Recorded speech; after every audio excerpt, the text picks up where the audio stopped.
Hey everyone, I'm still traveling, as you can see behind me. I'm still in a hotel room, but I figured I'll record another video while I've got time. So let's get started.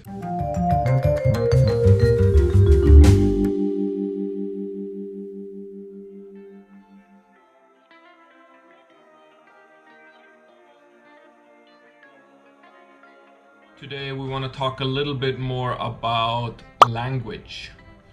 How you talk about autistic people and how you talk to autistic people. What it makes the difference than me. I understand there is lots of confusion about the language out there, and I personally don't get offended if anybody uses any other different terms, especially if they're interested in learning about autism.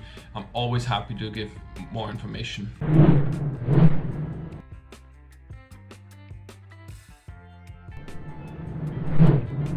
I want to give you a bit of a rundown as the way I have learned to describe myself. But I still make mistakes all the time as well.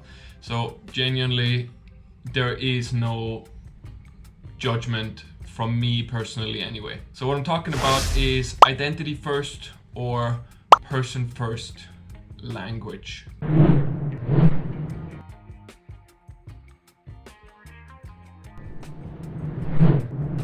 Person first language means you refer to somebody that's autistic as a person with autism.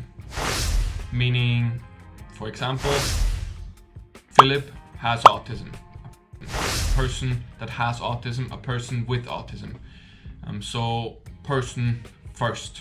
The person gets identified first and then autism gets added on. As opposed to identity first,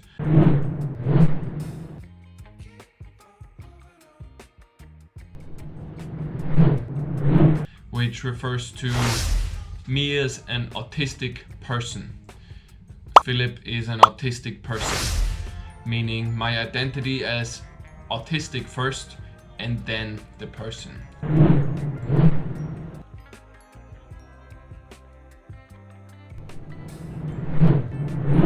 There is both, especially in all kinds of different medical conditions, there people prefer different things, and I personally prefer identity first language. For me, autism is more who I am than most anything about me. It's literally the way my brain is wired. It's underlying all of the things I think about, all of the things I enjoy, all of the things I do, the talents I have,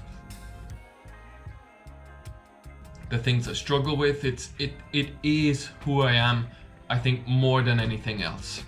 As opposed to having autism. Having autism for me personally gives always this bit of distance. It gives the impression that it's something that's added onto me. That there's Philip and he also has autism. That's something that I have to deal with. But that's not how I feel.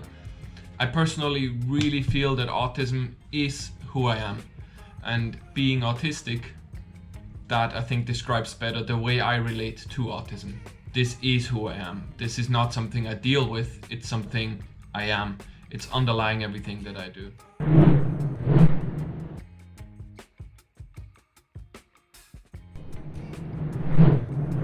Another language that comes up recently as well, there's a bit of confusion about, is the mix between autism, Asperger's is still happening, and a few others. And officially since 2013, and you can see it in this video here. I'll give a link in the description below my video as to why this confusion comes. But today even people are referring often to it as autism spectrum condition. Not in the medical realm, but in the autistic community, simply because it describes better what I feel. It's not a disorder for me at all. It's a condition that defines me. It's a condition I live in. It has positives and it has hardships coming along with it, but it is not a disorder as it's referred to. There's one thing in particular that I want to talk about in terms of language, which is Asperger.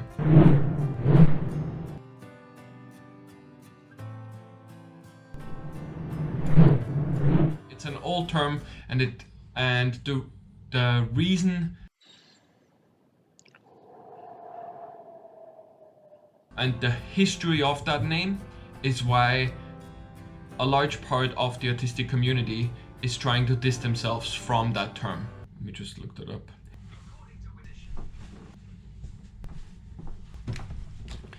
It originally refers to an Austrian psychologist called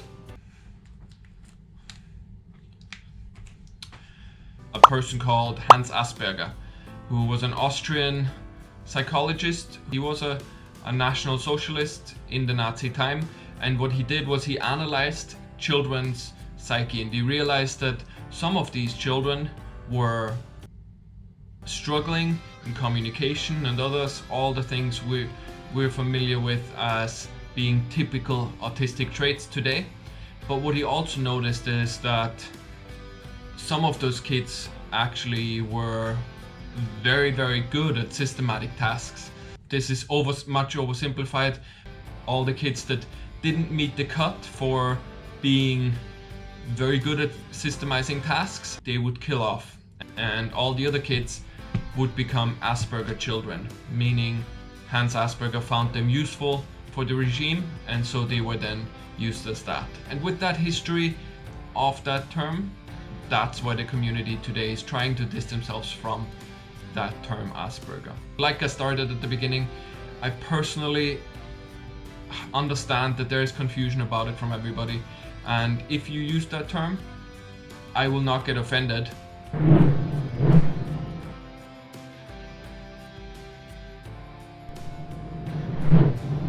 If you can avoid it, avoid the term Asperger, avoid the term disorder, and refer to people as autistic people. At least that's how I feel. If you're not sure, you can ask somebody how they prefer to be referred to. I hope that was useful. It was just a little short, it's just a tidbit of language about autism today.